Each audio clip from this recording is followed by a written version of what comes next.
Seguimos aqui na nossa série de vídeos sobre o livro Mulheres que Correm com os Lobos, de Clarissa Pinkola Estés.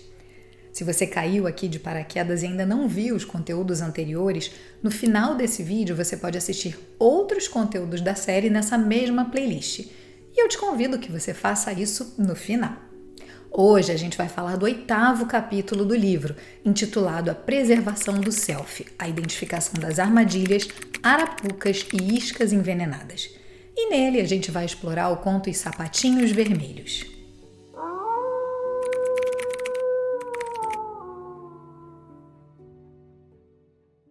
Sapatinhos Vermelhos é um conto de fadas escrito por Hans Christian Andersen, publicado pela primeira vez em 1845. Ela conta a história de uma pobre órfã que não tinha sapatos. Com o tempo, acumulando trapos aqui e ali, ela conseguiu costurar para si mesma um par de sapatos vermelhos. Certo dia, uma senhora de idade chegou em uma carruagem dourada e decidiu adotá-la. Ela deu banho, cuidou dos seus cabelos e presenteou a menina com roupas e um par de sapatos pretos novos.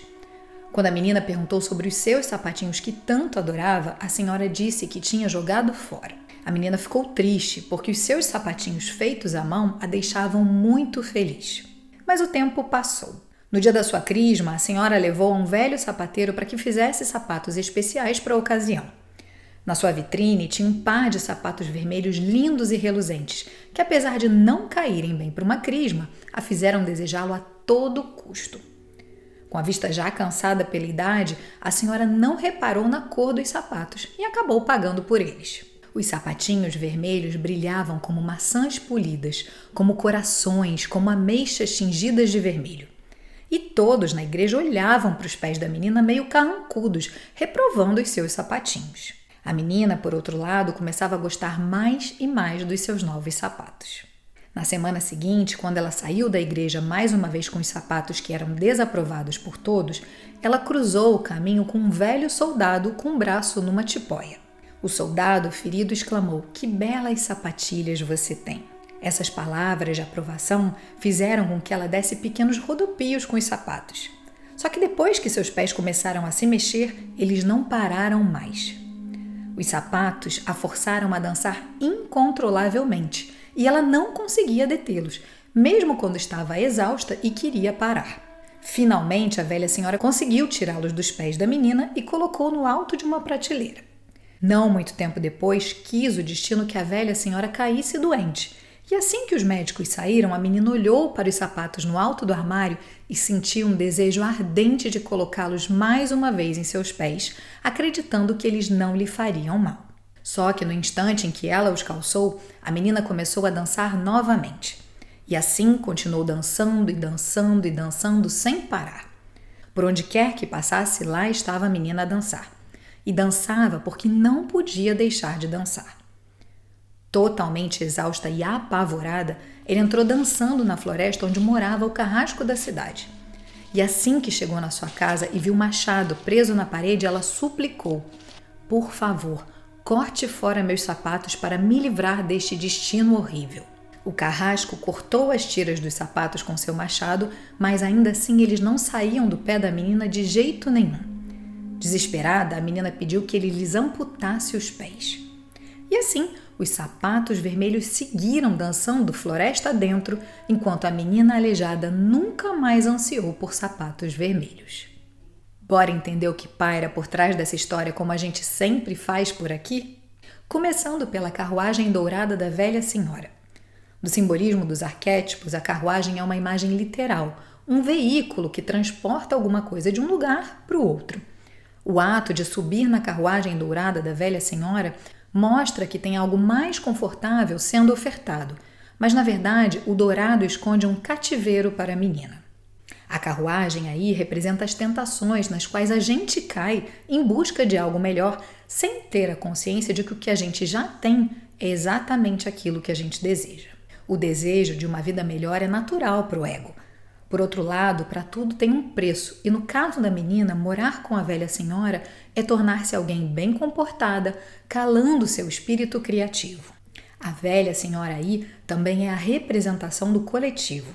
Nós somos o tempo todo influenciadas por diversos coletivos, sejam os grupos dos quais a gente participa ou daqueles que a gente ansia em participar, seja de natureza acadêmica, espiritual, financeira, profissional ou ainda familiar.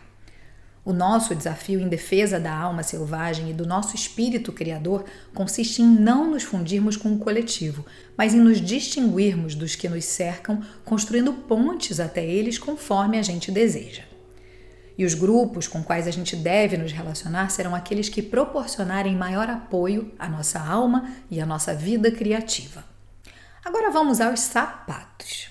De uma maneira geral, os sapatos são um meio de distinguir o aspecto social de uma pessoa. Eles podem representar quem a gente é, quem a gente aspira a ser e muitas vezes a persona que estamos experimentando.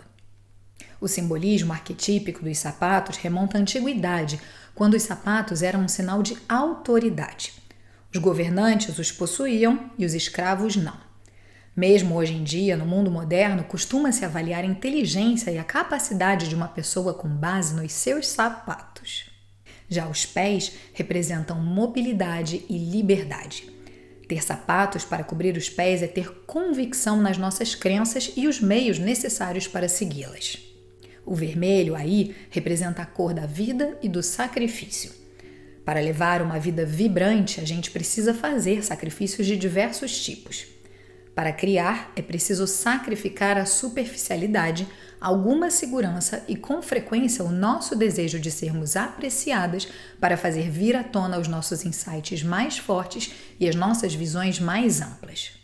E aqui vale rapidinho uma partilha pessoal sobre a forma e o tipo de conteúdo que eu compartilho aqui. Existe um preço a pagar pela profundidade dos assuntos que eu trago, e muitas vezes o preço é justamente atingir menos pessoas, já que grande parte de quem consome informação na internet busca, na maioria das vezes, conteúdos rasos e superficiais. Por isso, curtir, comentar, compartilhar e seguir é a única ferramenta que eu tenho em mãos para virar esse jogo. E lamento te informar, eu preciso de você para isso. Mas, voltando aos sapatinhos vermelhos, quando tem muito sacrifício e nenhuma vida brotando daí, o vermelho acaba representando a perda de sangue ou vitalidade. E é exatamente isso que ocorre nessa história. Tudo que a menina quer é ter de volta a sua vida profunda, representada no conto pelos velhos sapatinhos que ela mesma criou com suas próprias mãos e ficaram para trás. Já o fascínio pelos novos sapatinhos vermelhos, na verdade, impedem uma certa rebeldia significativa que promova o despertar da menina. Ao ser boazinha, depois de ser punida por ter ido à igreja com os sapatos vermelhos, ela fica olhando para eles no alto da prateleira, mas não os toca. Isso isola a sua capacidade de agir. Essa atitude da menina conversa com dados surpreendentes de uma pesquisa da década de 60 que Estés compartilha nesse capítulo, intitulada Aprendizado da Impotência. A pesquisa explica por que mulheres ficam com parceiros alcoólatras, patrões exploradores e grupos de aproveitadores mesmo quando há oportunidade de fugirem correndo dali. Nós nos adaptamos à violência perpetrada contra a natureza selvagem e sábia da psique. Perdemos o nosso poder de fuga. No conto, a menina tentou de tudo: adaptar-se à velha senhora, não se adaptar, ser dissimulada, ser boazinha, perder o controle, sair dançando, dominar-se e tentar voltar a ser boazinha. Mas a terrível privação da sua alma criativa faz com que ela deseje o que irá se tornar a sua última dança, a dança que vai levar a menina ao vazio da consciência.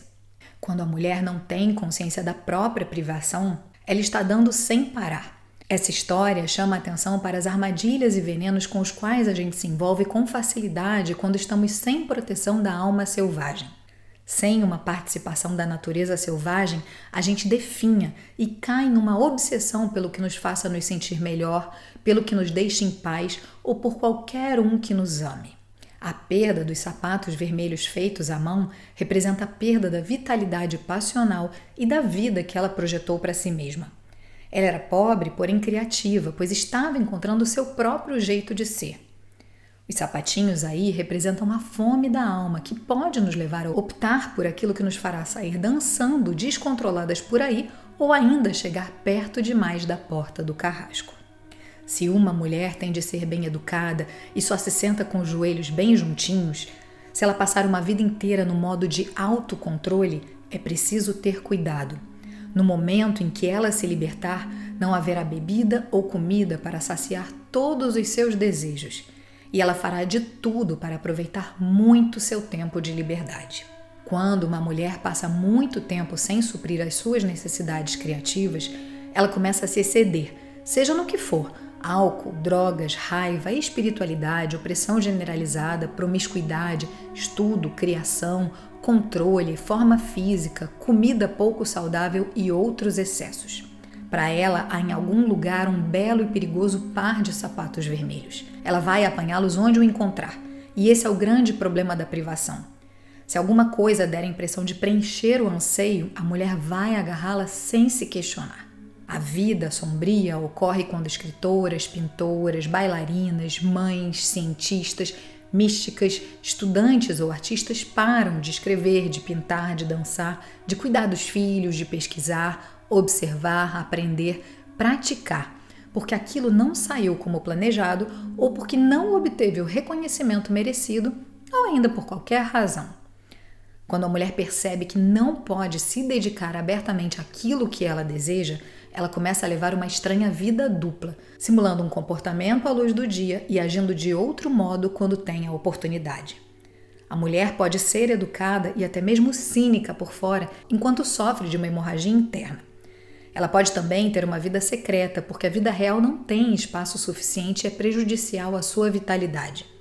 Mulheres famintas e em cativeiro escondem todo tipo de coisa: música e livros proibidos, amizades, sensações sexuais, pensamentos furtivos e sonhos de uma revolução. Esconder uma vida interior nunca funciona. Os sapatos vermelhos aí representam a busca incessante por algo externo, que muitas vezes leva ao sofrimento e à perda de controle sobre a própria vida. Na maior parte das vezes, o coletivo pressiona a mulher para ser uma santa, a ser uma pessoa esclarecida, a ser politicamente correta ou ainda a ser controlada, para que cada uma das suas iniciativas resulte em uma obra-prima. Se a gente cede às pressões do coletivo, a gente está traindo as nossas vidas selvagens e nos colocando em risco, abrindo mão de uma vez por toda dos amados sapatinhos vermelhos que nós mesmas criamos. Se você curtiu esse conteúdo, eu te convido a curtir, comentar, compartilhar para que eu possa seguir na missão de partilhar as chaves do conhecimento com você. Se esse é o seu primeiro contato comigo, na descrição desse vídeo você pode saber mais sobre mim e sobre o meu trabalho com astrologia e com tarô, como acontecem as minhas consultas e os meus cursos com inscrições abertas nesse momento. E assim, seguimos juntas nessa busca de transformar chumbo em ouro.